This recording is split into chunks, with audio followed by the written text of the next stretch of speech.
So today we're gonna be reading Sherlock Holmes again. Look, girl, like, we still haven't even, gotten halfway. There's a lot of Miss Sherlock.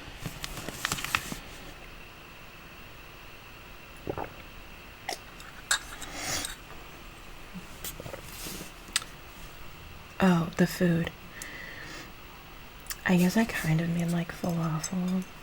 And then I do this thing where I cook Greek yogurt and it turns into, a cheese. And it tastes really good together. I feel like it could use a sauce. I'm sure this is a real dish somewhere out in the Mediterranean / Middle East. The Red-Headed League by Sir Arthur Conan Doyle. It sounded like I was in Amelia Perez for a second there. I had called upon my friend, Mr. Sherlock Holmes, one day in the autumn of last year, and found him in deep conversation with a very stout, florid-faced, elderly gentleman with fiery red hair. With an apology for my intrusion, I was about to withdraw when Holmes pulled me abruptly into the room and closed the door behind me. "You could not possibly have come at a better time, my dear Watson," he said cordially. "I was afraid that you were engaged." "So I am, very much so." "Then I can wait in the next room." "Not at all. This gentleman, Mr. Wilson, has been my partner and helper in many of my most successful cases, and I have no doubt that he will be of the utmost use to me and yours also." The stout gentleman half rose from his chair and gave a bob of greeting, with a quick little questioning glance from his small, fat-encircled eyes. "Try the settee," said Holmes, relapsing into his armchair and putting his fingertips together as was his custom when in judicial moods. "I know, my dear Watson, that you share my love of all that is bizarre and outside the conventions and humdrum routine of everyday life. You have shown your relish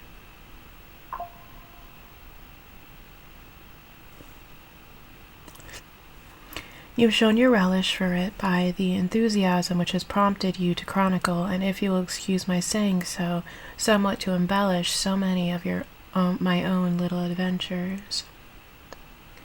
Your cases have indeed been of the greatest interest to me, I observed. You'll remember that I remarked the other day, just before we went into the very simple problem presented by Miss Mary Sutherland, that for strange effects and extraordinary combinations, we must go to life itself, which is always far more daring than any effort of the imagination. A proposition which I took the liberty of doubting. You did, Doctor, but nonetheless you must come around to my view, for otherwise I shall keep piling fact upon fact on you, until your reason breaks down under them and acknowledges me to be right. Now, Mr. Jabez Wilson here has been good enough to call upon me this morning, and to begin a narrative which promises to be one of the most singular which I have listened to for some time.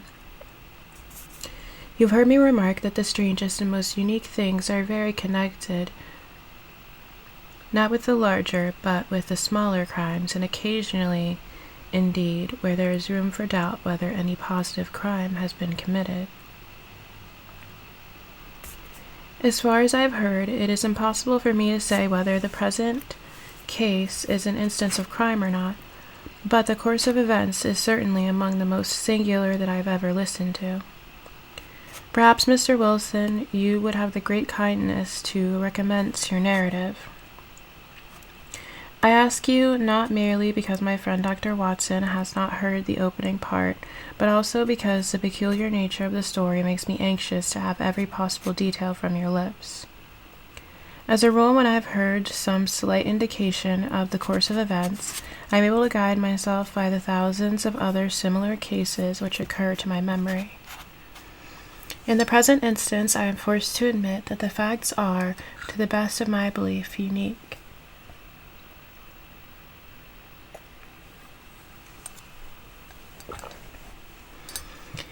The portly client puffed out his chest with an appearance of some little pride and pulled a dirty and wrinkled paper from the inside pocket of his great coat.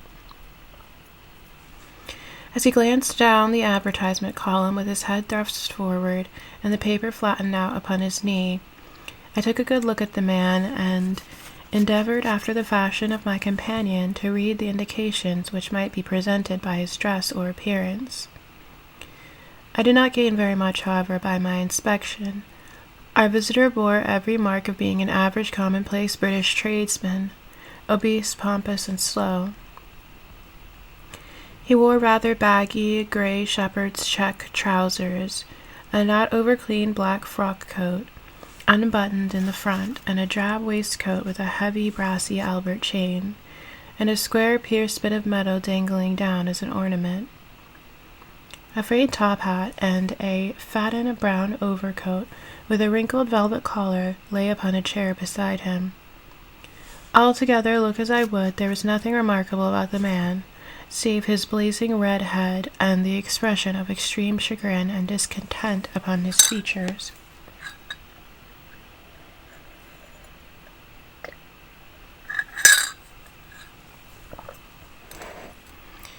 Sherlock Holmes' quick eye took in my occupation, and he shook his head with a smile as he noticed my questioning glances. Beyond the obvious facts that he has at some time done manual labor, that he takes snuff, and that he is a Freemason, that he has been in China, and that he has done a considerable amount of writing lately, I can deduce nothing else. Mr. Jabez Wilson started up in his chair with his forefinger upon the paper, but his eyes upon my companion. "How in the name of good fortune did you know all that, Mr. Holmes?" he asked. "How did you know, for example, that I did manual labor?" "It's as true as gospel, for I began as a ship's carpenter." "Your hand, my dear sir. Your right hand is quite a size larger than your left. You have worked with it, and the muscles are more developed." "Well, the snuff, then, and the Freemasonry?" "I won't insult your intelligence by telling you how I read that, especially as rather against the strict rules of your order. You use an arc and compass breastpin." "Ah, of course, I forgot that. But the writing?" "What else can be indicated by that right cuff so very shiny for 5 inches, and the left one with the smooth patch near the elbow where you rested upon the desk?" "Well, but China?" "The fish you have tattooed immediately above your right wrist could only have been done in China. I have made a small study of tattoo marks and have even contributed to the literature on the subject. That trick of staining the fish's scales of a delicate pink is quite peculiar to China. When, in addition, I see a Chinese coin hanging from your watch chain, the matter becomes even more simple." "What else can be indicated by that right cuff so very shiny for 5 inches, and the left one with the smooth patch near the elbow where you rested upon the desk?" "Well, but China?" "The fish you have tattooed immediately above your right wrist could only have been done in China. I have made a small study of tattoo marks and have even contributed to the literature on the subject. That trick of staining the fish's scales with a delicate pink is quite peculiar to China. When, in addition, I see a Chinese coin hanging from your watch chain, the matter becomes even more simple." Mr. Jabez Wilson laughed heavily. "Well, I never," said he. "I thought at first that you had done something clever, but I see that there was nothing in it, after all." "I begin to think, Watson," said Holmes, "that I make a mistake in explaining. Omne ignotum pro magnifico. You know, and my poor little reputation, such as it is, will suffer shipwreck if I am so candid. Can you not find the advertisement, Mr. Wilson?" "Yes, I have got it now," he answered, with his thick red finger planted halfway down the column. "Here it is. This is what began it all. You just read it for yourself, sir. I took the paper from him and read as follows. To the Red-Headed League. On account of the bequest of the late Ezekiah Hopkins of Lebanon, Pennsylvania, USA, there is now another vacancy open which entitles a member of the League to a salary of €4 a week for purely nominal services. All red-headed men who are sound in body and mind and above the age of 21 years are eligible. Apply in person on Monday at 11 o'clock to Duncan Ross at the offices of the League, 7 Pope's Court, Fleet Street. What on earth does this mean? I ejaculated after I had twice read over the extraordinary announcement. Holmes chuckled and wriggled in his chair, as was his habit when in high spirits. "Is it a little off the beaten track, isn't it?" said he. "And now, Mr. Wilson, off you go at scratch and tell us all about yourself, your household, and the effect which this advertisement had upon your fortunes. You will first make a note, Doctor, of the paper and the date."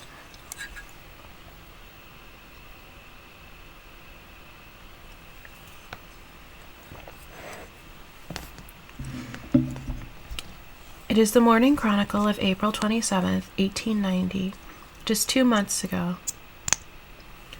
Very good. Now, Mr. Wilson? Well, it is just as I've been telling you, Mr. Sherlock Holmes, said Jabez Wilson, mopping his forehead. I have a small pawnbroker's business in Coburg Square near the city.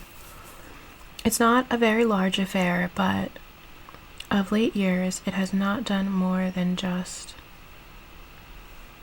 It is not a very large affair, and as of late years it has not done more than just give me a living. I used to be able to keep 2 assistants, but now I only keep 1, and I would have a job to pay him, but that he is willing to come for half wages so as to learn the business. What is the name of this obliging youth? Said Sherlock Holmes.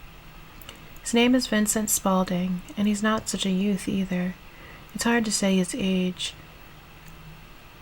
I should not wish a smarter assistant, Mr. Holmes, and I know very well that he could better himself and earn twice what I am able to give him, but after all, if he's satisfied, why should I put ideas in his head? Why, indeed? You seem most fortunate in having an employee who comes under the full market price. It is not a common experience among employers in this age. I don't know that your assistant is not as remarkable as your advertisement. Oh, he has his faults too, said Mr. Wilson. Never was such a fellow for photography. Snapping away with a camera when he ought to be improving his mind, and then diving down into the cellar like a rabbit into his hole to develop his pictures. That is his main fault, but, on the whole, he's a good worker. There's no vice in him. He is still with you, I presume? Yes, sir. He and a girl of 14, who does a bit of simple cooking and keeps the place clean. That's all I have in the house, for I am a widower and never had any family. We live very quietly, sir, the 3 of us, and we keep a roof over our heads and pay our debts if we do nothing more. The first thing that put us out was that advertisement. Spaulding. He came down into the office just this day 8 weeks, with his very paper in his hand, and he says, I wish to the Lord, Mr. Wilson, that I was a red-headed man. Why that, I asks. It literally says, I asks. That's funny. Why, says he, here's another vacancy on the League of the Red-Headed Men. It's worth quite a little fortune to any man who gets it, and I understand that there are more vacancies than there are men, so the trustees are at their wits' end what to do with the money. If my hair would only change color, here's a nice little crib all ready for me to step into. Why, what is it then? I asked. You see, Mr. Holmes, I am a very stay-at-home man, and as my business came to me instead of having to go to it, I was often weeks on end without putting my foot over the doormat. In that way I didn't know much of what was going on outside, and I was always glad of a bit of news. "Have you never heard of the League of the Red-Headed Men?" he asked with his eyes open. "Never." "Why, I wonder at that, for you are eligible yourself for one of the vacancies." "And what are they worth?" I asked. "Oh, merely a couple of hundred a year, but the work is slight, and it need not interfere very much with one's other occupations." Well, you can easily think that made me prick up my ears, for the business has not been over good for some years, and an extra couple of hundred would have been very handy. "Tell me about it," I said. "Well," said he, showing me the advertisement, "you can see for yourself that the League has a vacancy, and there's the address where you should apply for particulars." As far as I can make out, the League was founded by an American millionaire, Ezekiah Hopkins, who was very peculiar in his ways. He was himself red-headed, and he had a great sympathy for all red-headed men, so when he died it was found that he had left his enormous fortune in the hands of trustees, with instructions to apply the interest to the providing of easy berths to men whose hair is of that color. From all I hear, it is splendid pay and very little to do. I'm gonna heat my tea kettle. I'm almost out of tea. "But," said I, "there would be millions of red-headed men who would apply." "Not so many as you would think," he answered. "You see, it is really confined to Londoners and to grown men. This American had started from London when he was young, and he wanted to do the old town a good turn. Then again, I have heard it is no use your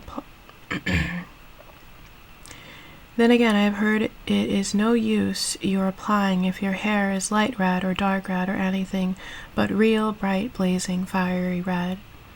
Now, if you cared to apply, Mr. Wilson, you would just walk in, but perhaps it would hardly be worth your while to put yourself out of the way for the sake of a few £100.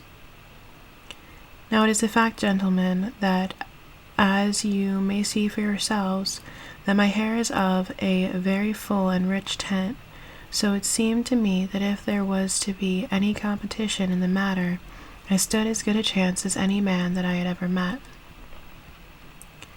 Vincent Spaulding seemed to know so much about it that I thought he might prove useful, so I just ordered him to put up the shutters for the day and to come right away with me. He was very willing to have a holiday, so we shut the business up and started off for the address that was given us in the advertisement.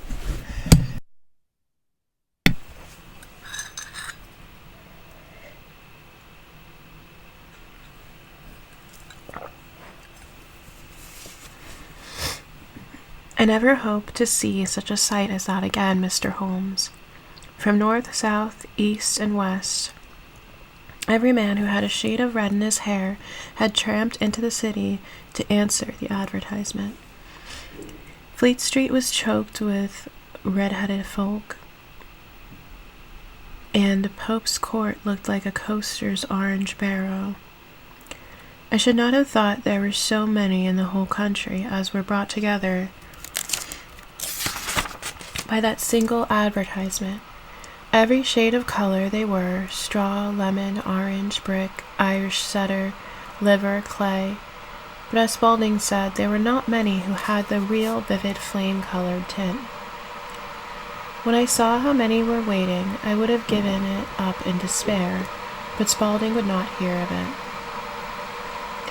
How he did it I could not imagine, but he pushed and pulled and butted until he got me through the crowd, then right up to the steps which led to the office. Sorry, that's my tea kettle. There was a double stream upon the stair, some going up in hope and some coming back dejected, but we wedged in as well as we could and soon found ourselves in the office. "Your experience has been a most entertaining one," remarked Holmes as his client paused and refreshed his memory with a huge pinch of snuff.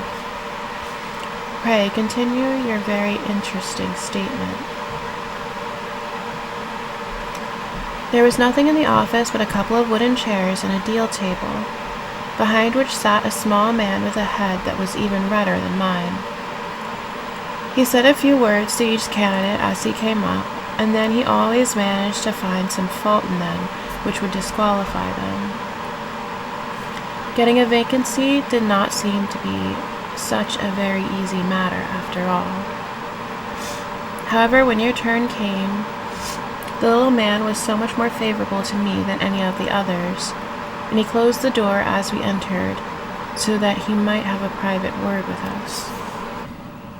"This is Mr. Jabez Wilson," said my assistant, "and he is willing to fill a vacancy in the league." "And he is admirably suited for it," the other answered. "He has every requirement. I cannot recall when I have seen anything so fine." He took a step backward, cocked his head on one side, and gazed at my hair until I felt quite bashful. Then suddenly he plunged forward, wrung my hand, and congratulated me warmly on my success. "It would be injustice to hesitate," said he. "You will, however, I am sure, excuse me for taking an obvious precaution." With that he seized my hair in both his hands and tugged until I yelled with the pain. "There is water in your eyes," said he as he released me. "I perceive that all is as it should be, but we have to be careful, for we have twice been deceived by wigs and once by paint. I could tell you tales of cobbler's wax which would disgust you with human nature."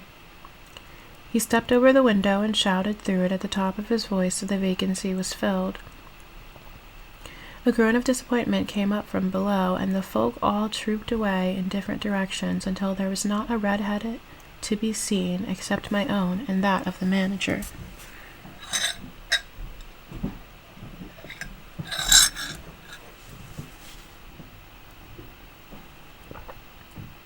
"My name," said he, "is Mr. Duncan Ross, and I am myself one of the pensioners upon the fund left by our noble benefactor."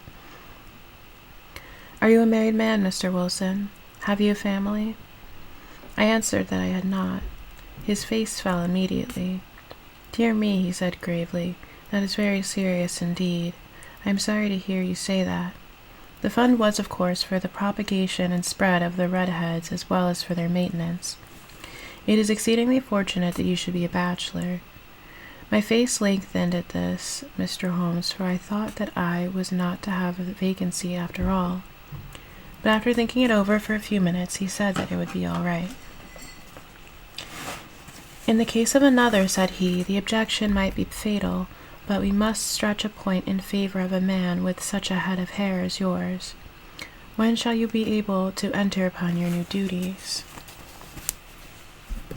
"Well, that is a little awkward, for I have a business already," said I. "Oh, never mind about that, Mr. Wilson," said Vincent Spaulding. "I should be able to look after that for you." "What would be the hours?" I asked. 10 to 2.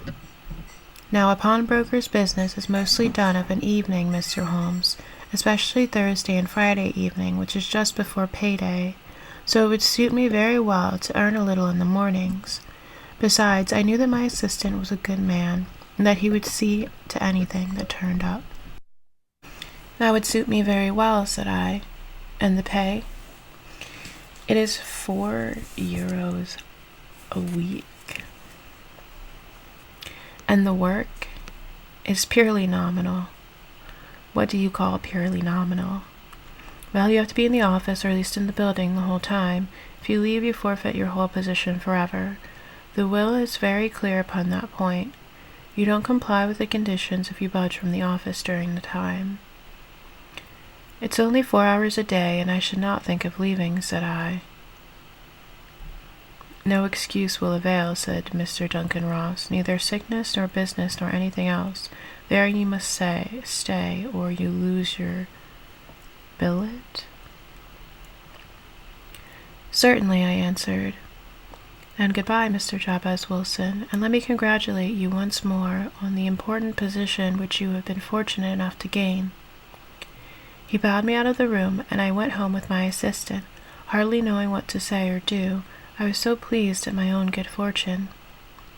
Well, I thought over the matter all day, and by evening I was in low spirits again, for I had quite persuaded myself that the whole affair must be some great hoax or fraud, though what its object might be I could not imagine. It seemed altogether past belief that anyone would make such a will, or that they would pay such a sum for doing anything so simple as copying out the Encyclopedia Britannica. Vincent Spaulding did what he could to cheer me up, but by bedtime I had reasoned myself out of the whole thing. However, in the morning, I determined to have a look at it anyhow, so I brought a penny bottle of ink, and with a quill pen and several sheets of foolscap paper, I started off for Pope's Court.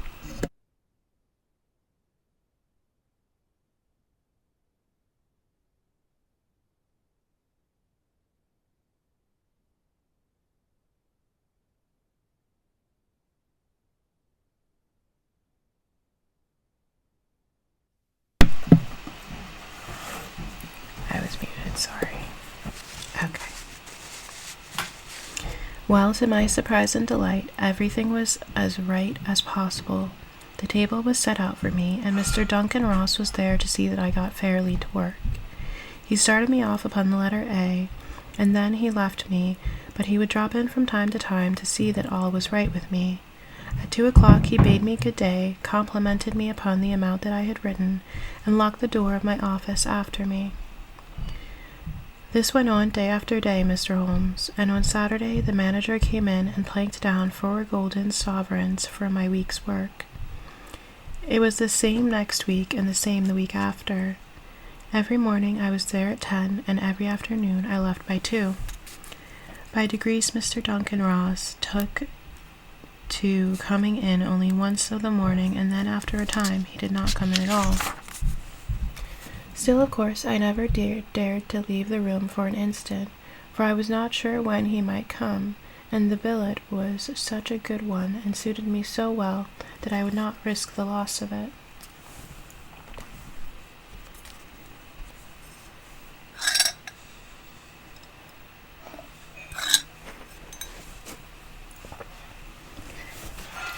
Google time. I need to find out what this word means.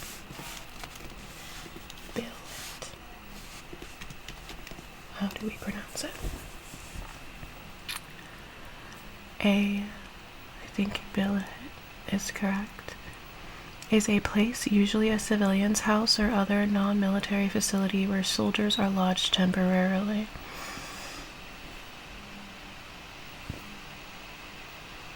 Okay, so I guess...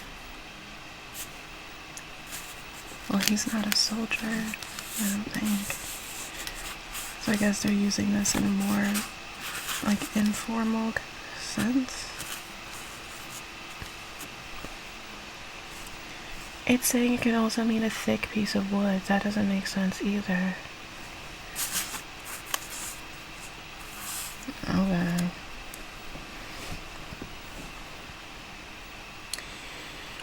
For I was not sure when he might come, and the billet was such a good one and suited me so well that I would not risk the loss of it. 8 weeks passed away like this, and I had written about abbots and archery and armor and architecture and Attica, and hoped with diligence that I might get on to the bees before very long. It cost me something in foolscap, and I had pretty nearly filled a shelf with my writings. Then suddenly the whole business came to an end.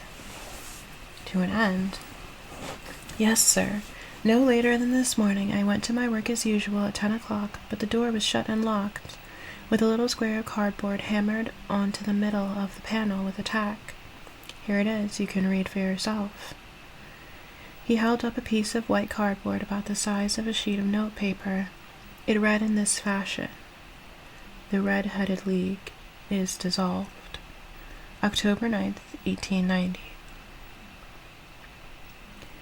Sherlock Holmes and I surveyed this curt announcement and the rueful face behind it until the comical side of the affair so completely overtopped every other consideration that we both burst out into a roar of laughter.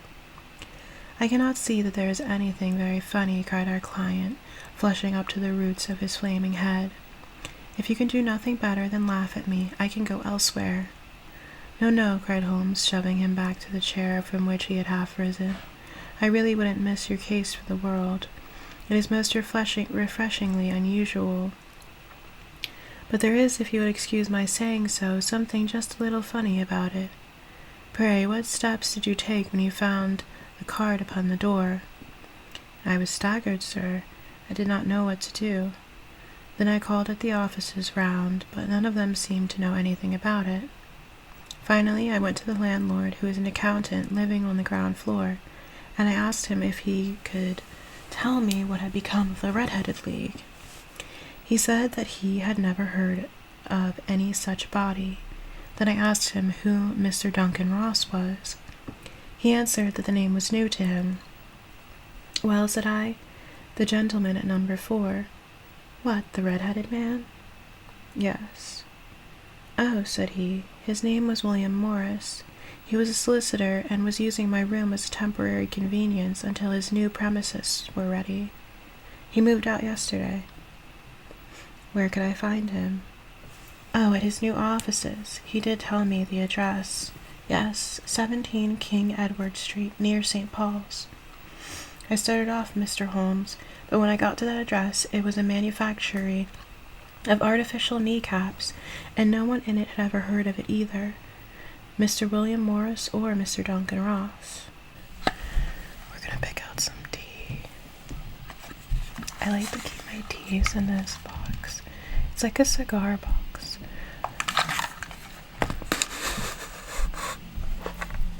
Is that a nice sound?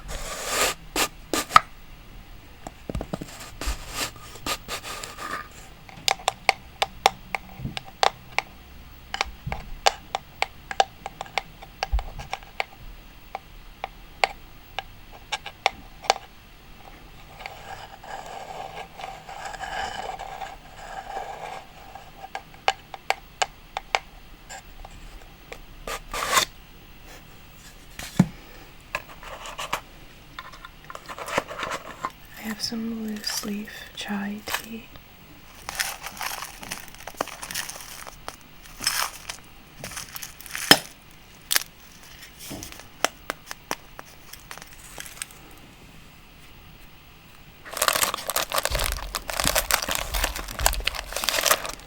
Oh, sweet, I have a lozenge in here. Oh, this is definitely, like, melted. Oh, actually, maybe not.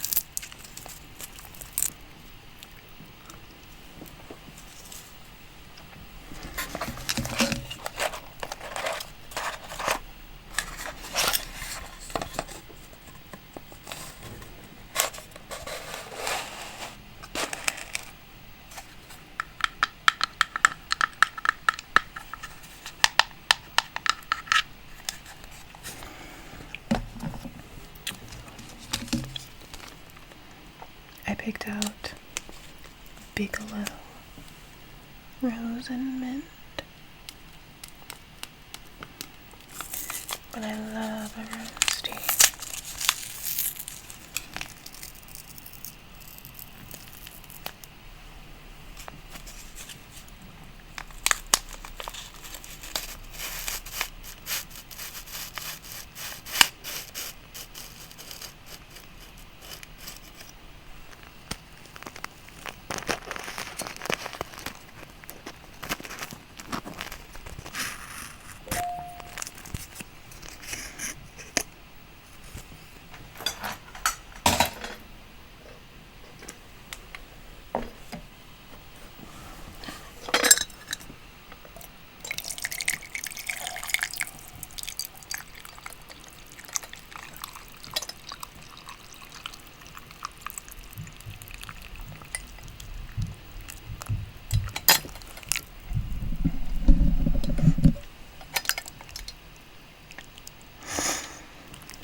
I'm trying to show how pretty the honey looks.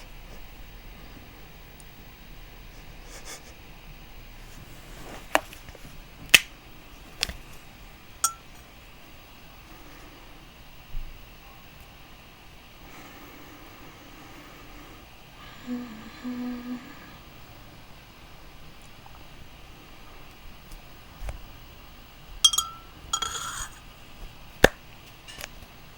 know what, a little bit more.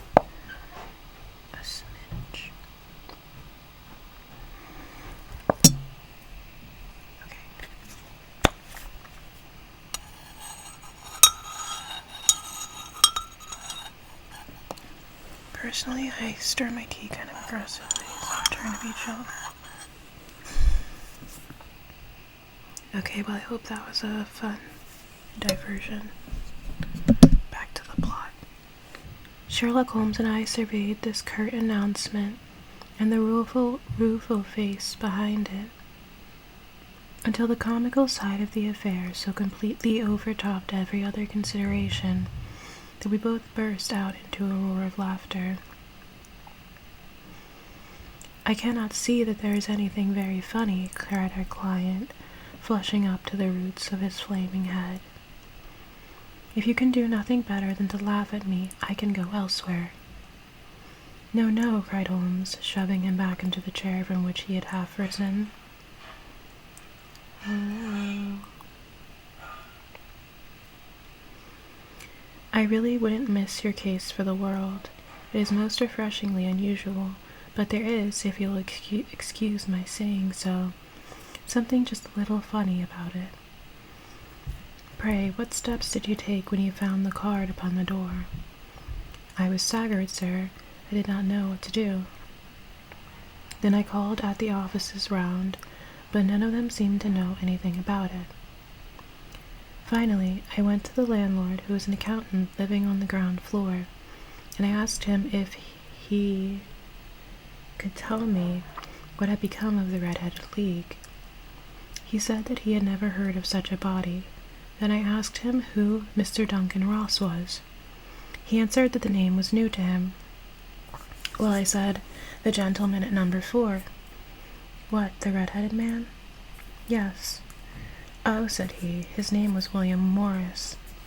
He was a solicitor and was using my room as temporary convenience until his new premises were ready. He moved out yesterday." "Where could I find him?" "Oh, at his new offices. He did tell me the address." "Oh, that's cool."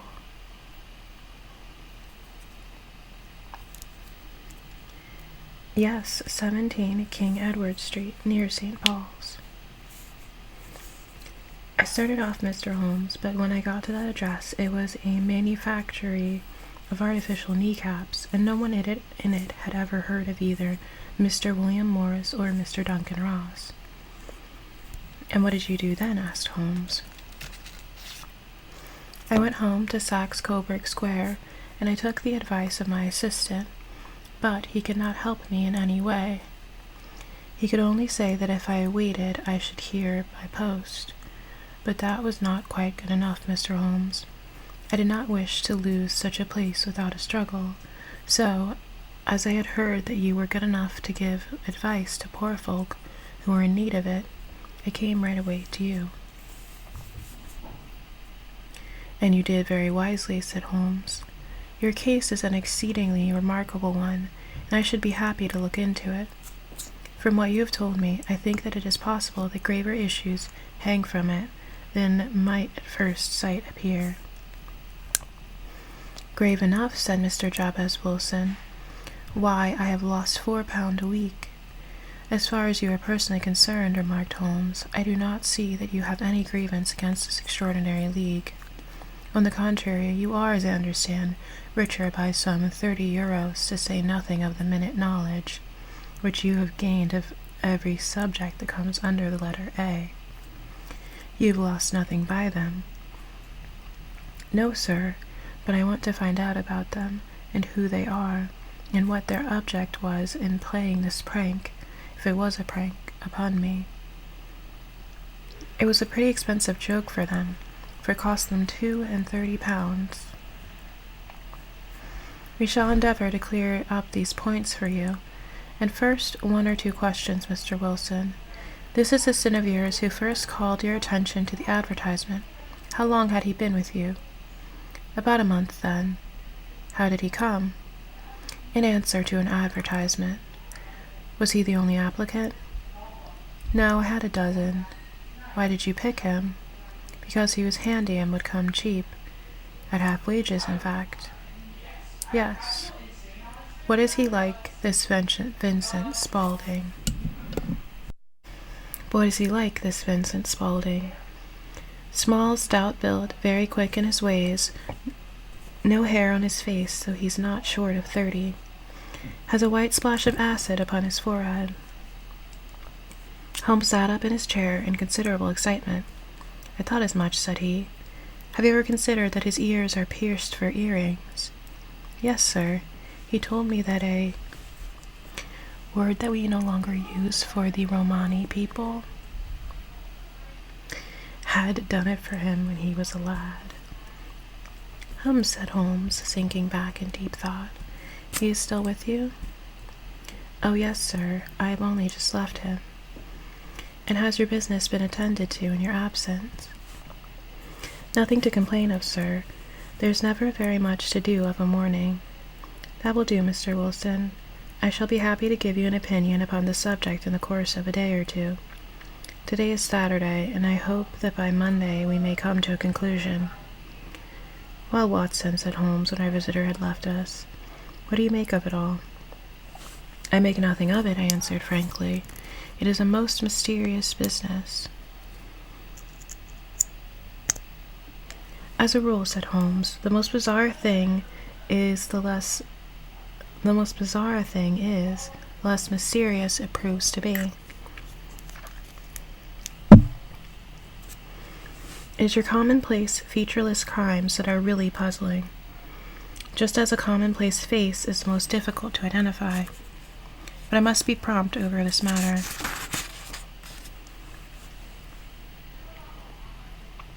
That's actually so true. I am also an artist, and I do illustration commissions, and the more sort of common and normal, whatever, someone's faces, the harder it is to draw. But when people have a couple defining characteristics, it's the best. "What are you going to do then?" I asked. "To smoke," he answered. "It is quite a 3-pipe problem, and I beg that you won't speak to me for 50 minutes. He curled himself up in his chair, with his thin knees drawn up like his hawk-like nose.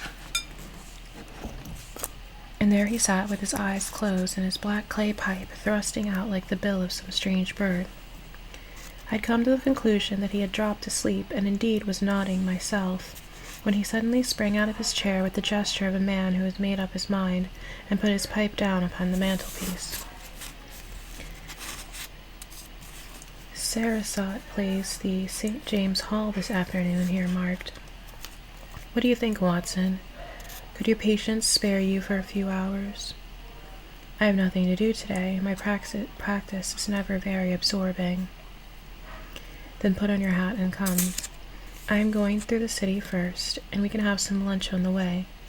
I observe that there is a good deal of German music on the program, which is rather more to my taste than Italian or French. It is introspective, and I want to introspect. Come along." We traveled by the underground as far as Aldersgate, and a short walk took us to Saxe-Coburg Square, the scene of the singular story which we had listened to in the morning. It was a poky little shabby genteel place, where 4 lines of dingy 2-storied brick houses looked out into a small railed-in enclosure, where a lawn of weedy grass and a few clumps of faded laurel bushes made a hard fight against a smoke-laden and uncongenial atmosphere.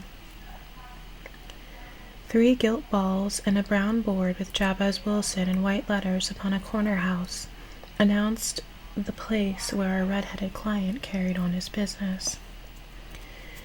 Sherlock Holmes stopped in front of it with his head on one side and looked it all over, with his eyes shining brightly between puckered lids. Then he walked slowly up the street and then down again to the corner, still looking keenly at the houses. Finally he returned to the pawnbroker's, having thumped vigorously upon the pavement with his stick 2 or 3 times. He went up to the door and knocked. It was instantly opened by a bright-looking, clean-shaven young fellow, who asked him to step in. "Thank you," said Holmes. "I only wished to ask you how you would go from here to the Strand." "Third right, 4th left. answered the assistant promptly, closing the door. "Smart fellow, that," observed Holmes as we walked away. "He is, in my judgment, the fourth smartest man in London, and for daring I am not sure that he has not a claim to be third. I have known something of him before." "Evidently," said I. "Mr. Wilson's assistant accounts for a good deal in this mystery of the Red-Headed League. I am sure that you inquired your way merely in order that you might see him." "Not him." "What then?" "The knees of his trousers."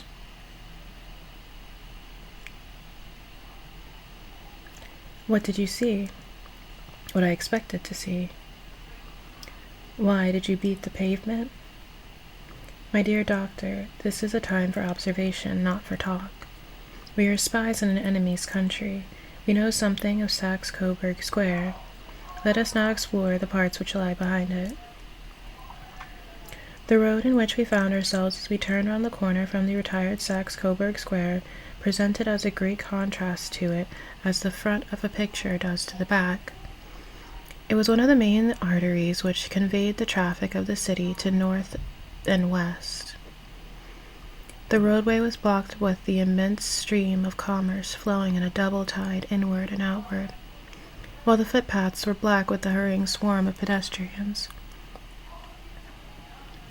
It was difficult to realize as we looked at the line of fine shops and stately business premises that they really abutted on the other side upon the faded and stagnant square which we had just quitted. "Let me see," said Holmes, standing at the corner and glancing along the line. "I should like just to remember the order of the houses here. It is a hobby of mine to have an exact knowledge of London. There is Mortimer's, the tobacconist, the little newspaper shop, the Coburg branch of the City and Suburban Bank, the vegetarian restaurant, and McFarland's carriage building depot. That carries us right on to the other block.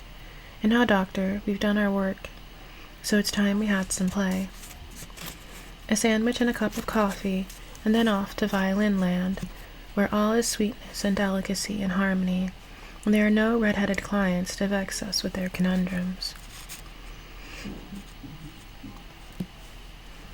My friend was an enthusiastic musician, being himself not only a very capable performer, but a composer of no ordinary merit. All the afternoon he sat in the stalls, wrapped in the most perfect happiness, gently waving his long thin fingers in time to the music, while his gently smiling face and his languid dreamy eyes were as unlike those of Holmes the sleuth-hound, Holmes the relentless, keen-witted, ready-handed criminal agent as it was possible to conceive.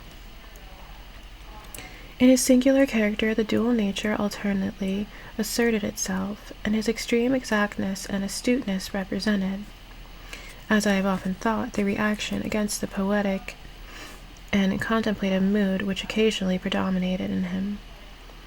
The swing of his nature took him from extreme languor to devouring energy, and as I knew well, he was never so truly formidable as when, for days on end, he had been lounging in his armchair, amid his improvisations and his black-letter editions.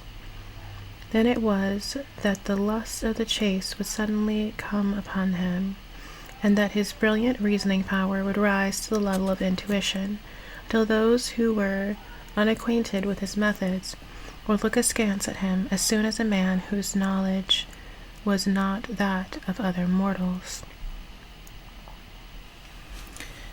The only other time I've ever heard the word askance is in Hamilton. He looked at askance. He's penniless. He's flying by the seat of his pants. Don't get me started. When I saw him that afternoon, so enwrapped in the music at St. James Hall, I felt that an evil time might be coming upon those whom he had set himself to hunt down. "You want to go home, no doubt, doctor," he remarked as we emerged. "Yes, it would be as well. And I have some business to do which will take some hours. This business at Coburg Square is serious." Why serious? A considerable crime is in contemplation. I have every reason to believe that we shall be in time to stop it. But today, being Saturday, rather complicates matters. I shall want your help tonight. At what time? 10 will be early enough. I shall be at Baker Street at 10. Very well. And I say, Doctor, there may be some little danger, so kindly put your revolver in your pocket. He waved his hand, turned on his heel, and disappeared in an instant among the crowd. I trust that I am not more dense than my neighbors, but I was always oppressed with a sense of my own stupidity in my dealings with Sherlock Holmes. Here I had heard what he had heard, I had seen what he had seen, and yet, from his words, it was evident that he clearly not only saw what had happened, but was about to happen, while to me the whole business was still confused and grotesque. As I drove home to my house in Kensington, I thought over it all, from the extraordinary story of the red-headed copier of the encyclopedia, down to the visit to Saxburg Square, and the ominous words which he had parted from me. What was this nocturnal expedition, and why should I go armed? Where are we going, and what are we to do? I had the hint from Holmes that this smooth-faced pawnbroker's assistant was a formidable man, a man who might play a deep game. I tried to puzzle it out, but gave it up in despair, and set the matter aside until night should bring an explanation. It was 9:15 when I started home and made my way across the park, and so through Oxford Street to Baker Street. 2 hansoms were standing at the door, and as I entered the passage, I heard the sound of voices from above.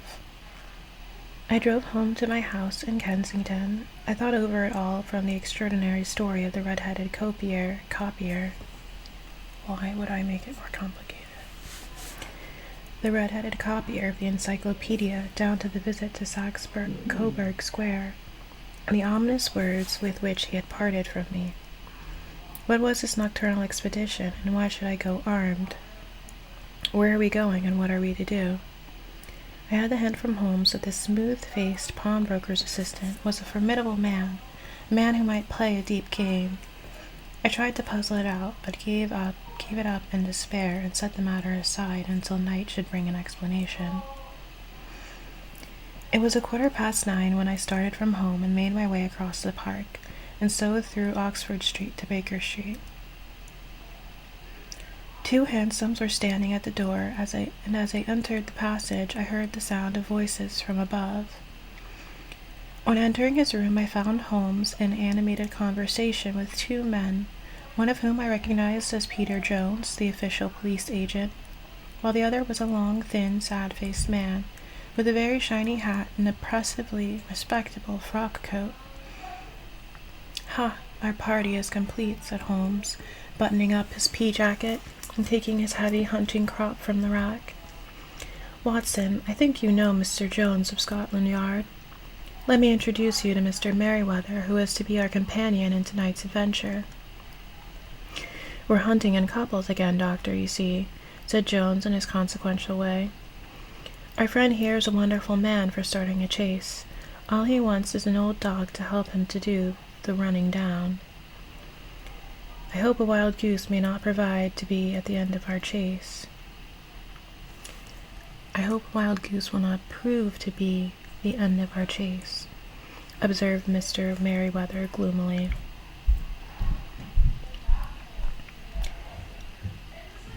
"You may place considerable confidence in Holmes, sir," said the police agent loftily.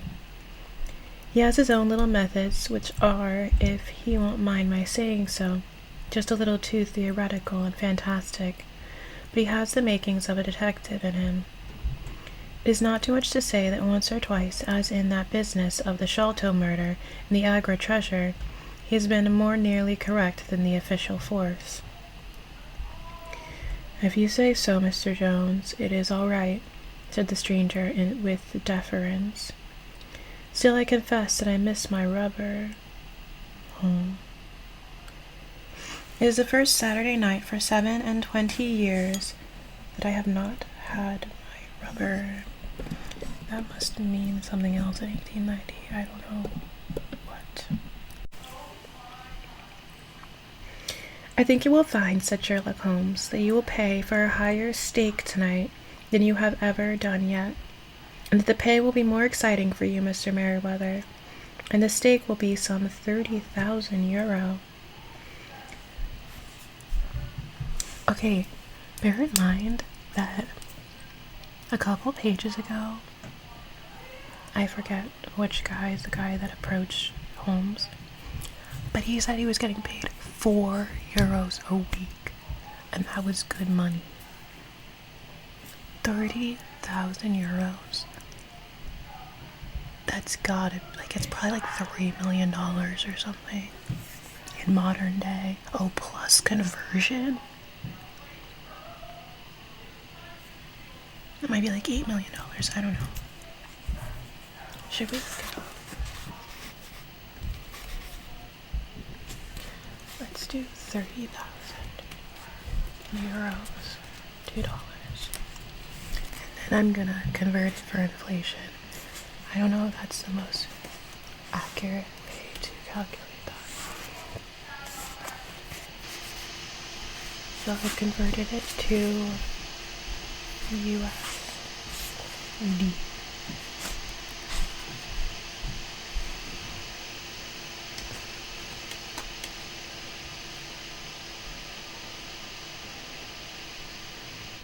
It might not go before a certain... I think I can't go past... Oh, I can't go past 1913. Damn. Okay, well, we'll get close. So 1913, that's gonna be...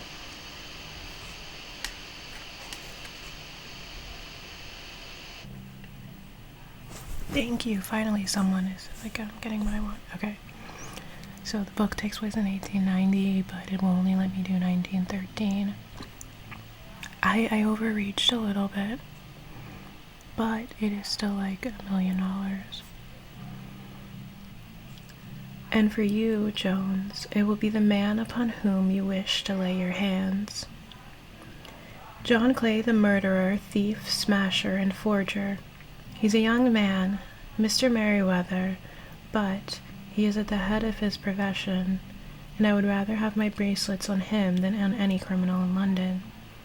He's a remarkable man, is young John Clay. His grandfather was a royal duke, and he himself been to Eton and Oxford. His brain is as cunning as his fingers, and though we meet signs of him at every turn, we never know where to find the man himself. He'll crack a crib in Scotland one week and be raising money to build an orphanage in Cornwall the next. I've been on his track for years and have never set eyes on him yet. I hope that I may have the pleasure of introducing you tonight. I've had one or two little turns also with Mr. John Clay, and I agree with you that he is at the head of his profession. It is past 10, however, and quite time that we started. If you two will take the first hansom, Watson, and I will follow in the second. Sherlock Holmes was not very communicative during the long drive, and lay back in the cab humming the tunes which he had heard in the afternoon. We rattled through an endless labyrinth of gaslit streets until we emerged into Farrington Street. "We are close now," my friend remarked. "This fellow Merryweather is a bank director and personally interested in the matter." I thought it as well to have Jones with us also. He's not a bad fellow, though an absolute imbecile in his profession. He has one positive virtue. He is as brave as a bulldog and as tenacious as a lobster if he gets his claws upon anyone. Here we are, and they are waiting for us. We had reached the same crowded thoroughfare in which we had found ourselves in the morning. Our cabs are dismissed, and following the guidance of Mr. Merryweather, we passed down a narrow passage and through a side door, which he opened for us. Within there was a small corridor which ended in a very massive iron gate. This also was opened and led down a flight of winding stone steps, which terminated at another formidable gate. Mr. Merriweather stopped to light a lantern and then conducted us down a dark, earth-smelling passage. And so, after opening a third door into a huge vault or cellar, which was piled all around with crates and massive boxes.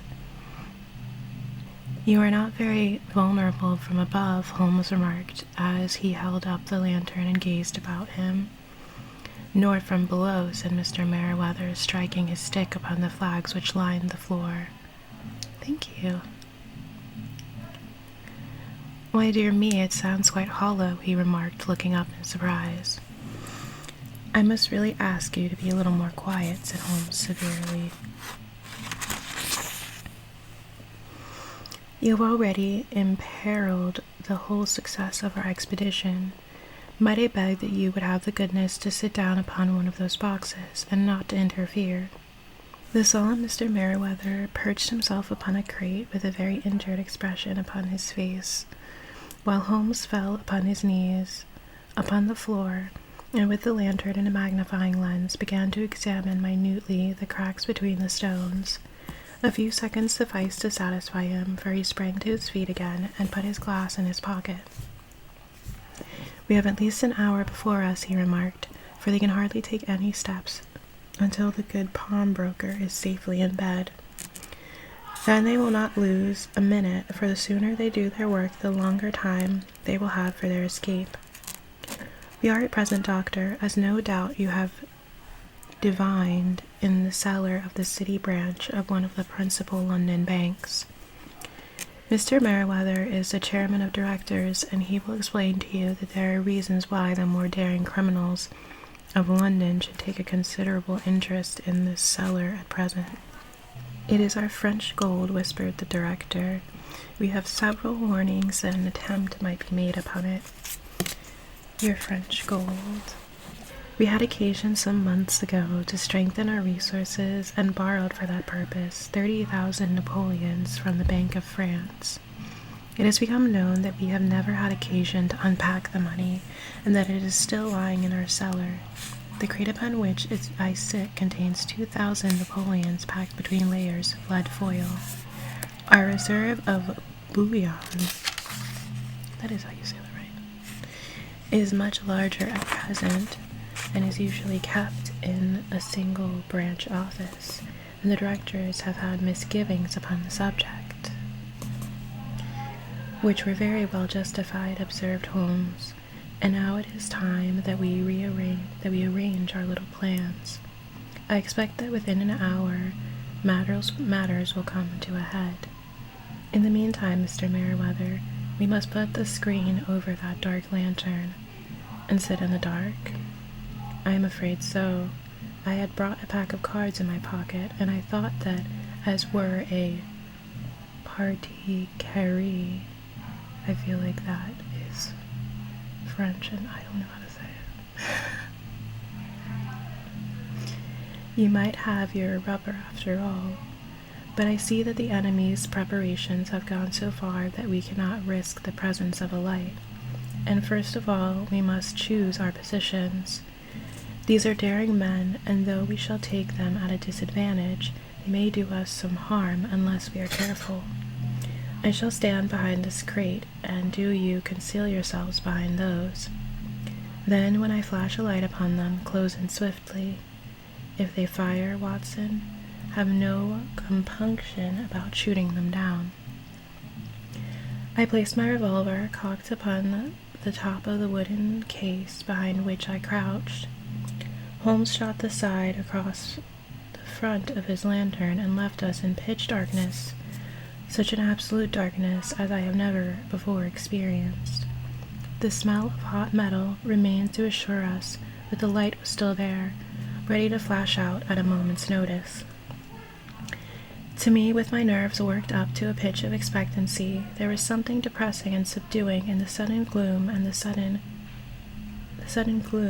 the cold, dank air of the vault.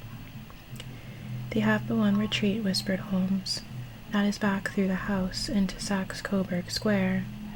I hope that you have done what I asked you, Jones. I have an inspector and 2 officers waiting at the front door. Then we have stopped all the holes, and now we must be silent and wait. What a time it seemed. From comparing notes afterwards, it was but an hour and a quarter, yet it appeared to me that the night must have gone, and the dawn be breaking above us. My limbs were weary and stiff, for I feared to change my position, yet my nerves were worked up to the highest pitch of tension, and my hearing was so acute that I could not hear the gentle breathing of my companions, but I could distinguish the deeper, heavier in-breath of the bulky Jones from the thin, sighing note of the bank director. From my position I could look over the case in the direction of the floor. Suddenly my eyes caught the glint of light. "They have but one retreat," whispered Holmes, "that is back through the house into Saxe-Coburg Square. I hope that you have done what I asked you, Jones. I have an inspector and 2 officers waiting at the front door. Then we have stopped all the holes, and now we must be silent and wait." What a time it seemed. From comparing notes afterwards, it was but an hour and a quarter, yet it appeared to me— oh right, he was talking about different people's breathing and all that. At first it was but a lurid spark upon the stone pavement, then it lengthened out until it became a yellow line, and then without any warning or sound, a gash seemed to open and a hand appeared, a white, almost womanly hand, which felt about in the center of the little area of light. For a minute or more the hand with its writhing fingers protruded out of the floor, then it was withdrawn as suddenly as it appeared, and all was dark again save the single lurid spark which marked a chink between the stones. Its disappearance, however, was but momentary. With a rending, tearing sound, one of the broad white stones turned over upon its side and left a square, gaping hole through which streamed the light of the lantern. Over the edge there peeped a clean-cut, boyish face, which looked keenly about it, and then, with a hand on either side of the aperture, drew itself shoulder-high and waist-high, until one knee rested upon the edge. In another instant he stood at the side of the hole, and was hauling after him a companion, lithe and small like himself, with a pale face and a shock of very red hair. "It's all clear," he whispered. "Have you the chisel and the bags?" "Great Scott! Jump, Archie, jump, and I'll swing for it." Sherlock Holmes had sprung out and seized the intruder by the collar. The other dived down the hole, and I heard the sound of rending cloth as Jones clutched at his skirts. The light flashed upon the barrel of the revolver, but Holmes' hunting crop came down on the man's wrist, and the pistol clanked upon the stone. "It's no use, John Clay," said Holmes blandly. "You've no chance at all."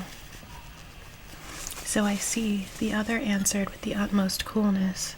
"I fancy that my pal is all right, though I see you have got his coat-tails." "There are 3 men waiting for him at the door," said Holmes. "Oh, indeed, you seem to have done the thing very completely. I must compliment you." "And I you," Holmes answered. "Your red-headed idea was very new and effective." "You'll see your pal again presently," said Jones. "He's quicker at climbing down holes than I am, just to hold out while I fix the derbies." "I beg that you will not touch me with your filthy hands," remarked our prisoner as the handcuffs clattered upon his wrists. "You may not be aware that I have royal blood in my veins. Have the goodness also, when you address me always to say 'sir' and 'please.'" "All right," said Jones with a stare and a snicker. "Well, would you please, sir, march upstairs where we can get a cab to carry your highness to the police station?" "That is better," said John Clay serenely. He made a sweeping bow to the 3 of us and walked off quietly in the custody of the detective. "Really, Mr. Holmes," said Mr. Merriweather as we followed them from the cellar, "I do not know how the bank can thank you or repay you. There is no doubt that you have detected and defeated in the most complete manner one of the most determined attempts at bank robbery that have ever come within my experience. I have had 1 or 2 little scores of my own to settle with Mr. John Clay, said Holmes. I have been at some small expense over this matter, which I shall expect the bank to refund, but beyond that I am amply repaid by having had an experience which is in many ways unique, and by hearing the very remarkable narrative of the Red-Headed League. You see, Watson, he explained in the early hours of the morning, as we sat over a glass of whiskey and soda in Baker Street, it was perfectly obvious from the first that the only possible object of this rather fantastic business of the advertisement of the League and the copying of the encyclopedia must be to get this not over-bright pawnbroker out of the way for a number of hours every day. It was a curious way of managing it, but really it would be difficult to suggest a better. The method was no doubt suggested to Clay's ingenious mind by the color of his accomplice's hair. The 4 euros a week was a lure which must draw him, and what was it to them who were paying for thousands? They put in the advertisement, one rogue has a temporary office, the other rogue incites the man to apply for it, and together they managed to secure his absence every morning in the week. From the time that I heard the assistant having come for half wages, it was obvious to me that he had some strong motive for securing the situation. But how could you guess what the motive was? Had there been a woman in the house, I should have suspected a mere vulgar intrigue. That, however, was out of the question. The man's business was a small one, and there was nothing in his house which could account for such elaborate preparations and such an expenditure as they were at. It must then be something out of the house. What could it be? I thought the assistant's fondness for photography and his trick of vanishing into the cellar. The cellar. There was the end of this tangled clue. Then I made inquiries as to this mysterious assistant, and found I had to deal with one of the coolest and most daring criminals in London. He was doing something in the cellar, something which took many hours a day for months on end. What could it be? Once more, I could think of nothing save that he was running a tunnel to some other building.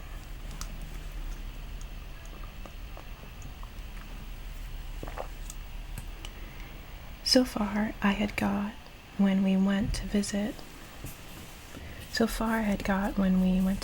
scene of action. I surprised you by beating upon the pavement with my stick. I was ascertaining whether the cellar stretched out in front or behind. It was not in front. Then I rang the bell, and as I hoped, the assistant answered. We have had some skirmishes, but we had never set eyes upon each other before. I hardly looked at his face. His knees were what I wished to see. You must yourself have remarked how worn, wrinkled, and stained they were. They spoke of those hours of burrowing. The only remaining point was what they were burrowing for. I walked round the corner, saw the city and suburban bank abutted on our friend's premises, and felt that I had solved my problem. When you drove home after the concert, I called upon Scotland Yard and upon the chairman of the bank directors, with the result that you have seen. And how could you tell that they would make their attempt tonight? I asked. Well, when they closed their League's offices, that was a sign that they cared no longer about Mr. Jabez Wilson's presence. In other words, that they had completed their tunnel. But it was essential that they should use it soon, as it might be discovered, or the bullion might be removed. Saturday would suit them better than any other day, as it would give them 2 days for their escape. For all these reasons, I expected them to come tonight. You reasoned out beautifully, I exclaimed in unfeigned admiration. It is so long a chain, and yet every link rings true. It saved me from ennui, he answered, yawning. Alas, I already feel it closing in upon me. My life is spent in one long effort to escape from the commonplaces of existence. These little problems help me to do so. And you are a benefactor of the race, said I. He shrugged his shoulders. Well, perhaps, after all, it is of some little use. He remarked. He's quoting Gustave Flaubert. And I don't know how to say this. I don't attempt to pronounce when they start quoting French, but I'm sure it's a great quote. Oh, the person who had this book before me, I bought this book used. That's what I prefer to do. The translation is for the man who has nothing or gets everything.